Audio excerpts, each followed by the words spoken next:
কেজরিওয়াল বলেছেন যে লক্ষ্মীর ভাণ্ডার উনি 2000 দেবেন জিতলে, কিন্তু লোকসভার পরে। আর মুখ্যমন্ত্রী সেটা বহু আগে করেছেন। মুখ্যমন্ত্রী স্কিমগুলোকে টুকলি করছে।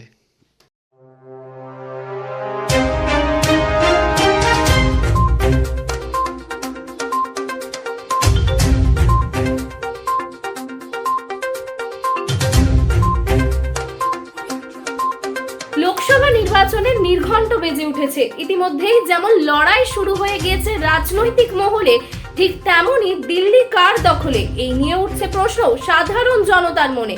এবার দিল্লির আসনে বসবে কে বা কার দখলে দিল্লি, তা জানতে অবশ্যই চোখ রাখুন সংবাদ শিরোনামের পর্দায়। দিদির ছবি সরবে যাবে, বন্ধু সেদিন খেলা হবে। আর সেই খেলা কিন্তু বিধানসভা নির্বাচনে হয়েছে। লোকসভাতে কতটা হবে?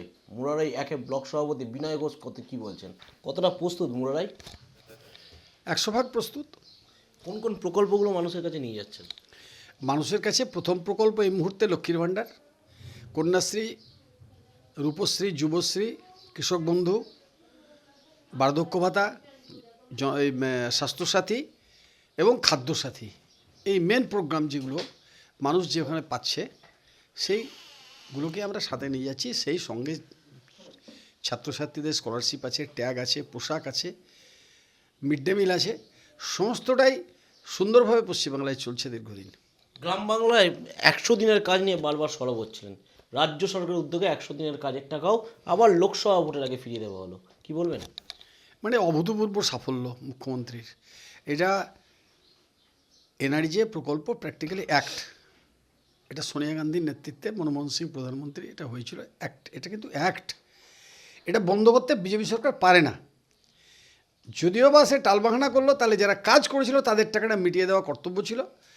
এর থেকে বড় অন্যায় আমার মনে হয় সারা পৃথিবীর গণতান্ত্রিক ইতিহাসে সৃষ্টি হয়নি। এটাই প্রথম যে মানুষকে কাজ করিয়ে তার টাকা দেওয়া হয়নি।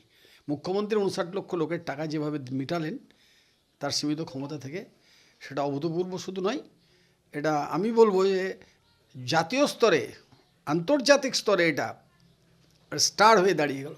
এটা কি বলবো, মানুষ অব্যক্ত যন্ত্রণা থেকে বেরিয়ে এলো। আর গ্রাম বাংলায় 100 দিনের কাজ যেভাবে প্রভাবিত করেছিল সমাজকে, গরিব খেটে খাওয়া মানুষ যেভাবে কাজ পাচ্ছিল, তাদের পরিযায়ী শ্রমিকের সংখ্যাটা কমে গিয়েছিল।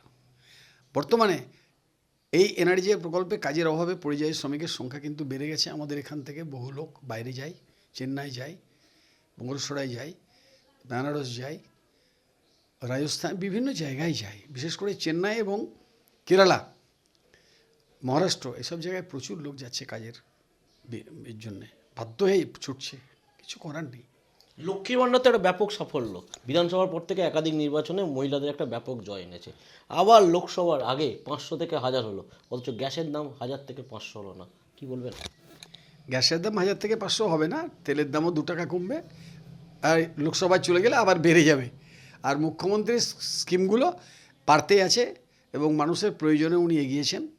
যারা ইলেকশানে স্টান্ট টানেন, যে দল বিজেপি দল, যে আমরা লক্ষ্মীর ভাণ্ডারটাকে ঘুরিয়ে 3000 দেবো মাসে বলে, তারা 3 পয়সাও দেয়নি, আগামী দিনেও দেবে না। এ স্টান্টবাজি ওরা করছে। যে স্কিমগুলো মুখ্যমন্ত্রী পশ্চিমবাংলায় চালু করেছেন, অন্যান্য রাজ্যে আমরা লক্ষ্য করছি। যেমন কেজরিওয়াল বলেছেন যে লক্ষ্মীর ভাণ্ডার উনি 2000 দেবেন জিতলে, কিন্তু লোকসভার পরে। আর মুখ্যমন্ত্রী সেটা বহু আগে করেছেন। মুখ্যমন্ত্রী স্কিমগুলোকে টুকলি করছে। ডবল ইঞ্জিন সরকার টুকলি করছে। রাজস্থানে তো করেছে শিবরাজ সিং চৌহান, ওখানে লক্ষ্মীর ভাণ্ডারে চালু করার প্রতিশ্রুতি দিয়েছে। তাহলে সবগুলোই টুকলি মুখ্যমন্ত্রীর মাথার ব্রেন থেকে যা বেরিয়ে এসেছিলো পশ্চিমবাংলায়, সেইগুলোই আজকে ভারতবর্ষ নাড়াচাড়া করছে। বিরোধীরা বলছিল এই লক্ষ্মীর ভাণ্ডার নিয়ে যখন শুরু হয়েছিল তখন তারা বলেছিল এই লক্ষ্মীর ভাণ্ডারও বেশি দিন টিকবে না। তারা এই লক্ষ্মীর ভাণ্ডার ভাওতা বলেছিল, কিন্তু এই এখন বলছে লক্ষ্মীর ভাণ্ডার 500-1000 না, সরকার গঠন করলে 3000 টাকা দেবে। 3000 দেবো। হ্যাঁ, আর সরকার গঠন করলে 3000 দেবে। বাংলায় বিজেপি রাজ্য সরকার গঠন 100 বছরও করতে পারবে না, এটুকু আমি গ্যারান্টি দিয়ে বলছি। 100 বছরও এরা আসবে না, কারণ এদের যা চরিত্র আর এদের যা লিডারদের মুখের ভাষা, এটা মানুষ বুঝছে, এটা সভ্য সমাজে চলে না। নেত্রী বলছেন আমাদের কাছে লক্ষ্মীর ভাণ্ডার আছে, আর বিজেপির কাছে আছে ইডির ভাণ্ডার, সিবিআইয়ের ভাণ্ডার। কীভাবে দেখছেন? মুখ্যমন্ত্রী যা বলেছেন 100% ঠিক বলেছেন। প্রধানমন্ত্রীর আবার প্রতিশ্রুতি 15 লক্ষ টাকার পর আবার লোকসভা ভোটের আগে বলছে যে 3,000 কোটি টাকা ইডি বাজেয়াপ্ত করেছে সেই টাকা ফিরিয়ে দেওয়া হবে। উনি 14 সালে আসার সময় বলেছিলেন যেটা যে 15 লক্ষ টাকা প্রত্যেকের অ্যাকাউন্টে যাবে, কেন যে সুইস ব্যাংকে বিদেশে যে টাকা, কালো টাকা নাকি ভারতবর্ষের আছে সেটাকে উনি উদ্ধার করবেন এবং 15 লক্ষ এই হিসেব মতো 15 লক্ষ করে পার ফ্যামিলি পাবেন, এটা তার হিসেব ছিল। আর 2 কোটি টাকা করে 2 কোটি চাকরি বছরে, যা আজকে 2টো টার্ম বেরিয়ে গেছে, 10 বছর অতিক্রান্ত, কিচ্ছু হয়নি এবং আগামী দিনেও যা ওরা বলছে সেটা কোনোটাই করবে না, কারণ বিজেপির সবটাই জুমলা রাজনীতি, ভাঁওতাবাজির রাজনীতি করে ওরা। বীরভূম মানে অনুব্রত মণ্ডলের নাম আছে, সেই অনুব্রত মণ্ডল 2019-এর পর এই 2024 লোকসভাতে নেই। তাহলে অভিভাবকহীন কেষ্টহীন ভোট কতটা ভালো হতে চলেছে? কেষ্টহীন হলেও কেষ্টরই অনুগামীরা ভোট করছে এবং কেষ্টর প্রভাব মানুষের মনে এখনও তৈরি হয়ে আছে, কেষ্টর প্রভাবই ভোট হবে এবারও। তাহলে আপনারা কি বারবার যেটা দাবি করছিলেন যে একাধিক কেষ্ট বীরভূমে তৈরি হয়ে রয়েছে, সেটাই কি লোকসভার প্রতিফলন? কেষ্টদার যে সৈনিকরা ছিল, যারা অর্গানাইজার হিসেবে কেষ্টদারকে সঙ্গ দিয়েছেন এককালে ব্লকে, তারাই কিন্তু ব্লকে আছে এবং তারা সেই মোতাবেকই রাজনীতি করছে এবং এটা খুব ভালো খবর যে বীরভূম লোকসভা যেমন জেতে সেভাবেই জিতবে।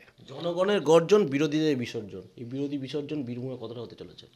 পুরোপুরি বিসর্জন হবে, বিরোধী সব হারবে। কংগ্রেসের তো জায়গায় নেই, জামানত জব্দ হবে, আর বিজেপি যেমন হারে সেভাবেই হারবে। মোরাইবাসীর উদ্দেশ্যে কি বার্তা দেবেন? মোরারইবাসীর উদ্দেশ্যে একটাই বার্তা দেবো যে আমরা মেরুকরণের রাজনীতির বাইরে মোরারই যেভাবে হিন্দু মুসলিম জৈন খ্রিস্টান একসাথে আছি, আগামী দিনেও আমরা একসাথে থাকতে চাই এবং সেই জোটবদ্ধ মানুষের ভোট তৃণমূলের দিকে যাবে। নেত্রী বলছেন কর্মীরাই আমাদের সম্পদ, আর কর্মীরা বলছে বিধানসভার পর থেকে একাধিক নির্বাচনে যেমন সাধারণ মানুষ ব্যাপক সমর্থন করেছে, সেই সমর্থনই আসতে চলেছে লোকসভা ভোটে এবং সেটা শুধু সময়ের অপেক্ষা। মানুষের পাশে, মানুষের সাথে আমরা আছি এই বাংলাতে। আপনারা দেখছেন সংবাদ শিরোনাম। দেখলেন তো অনেক কিছু, এবার দেখুন নতুন কিছু।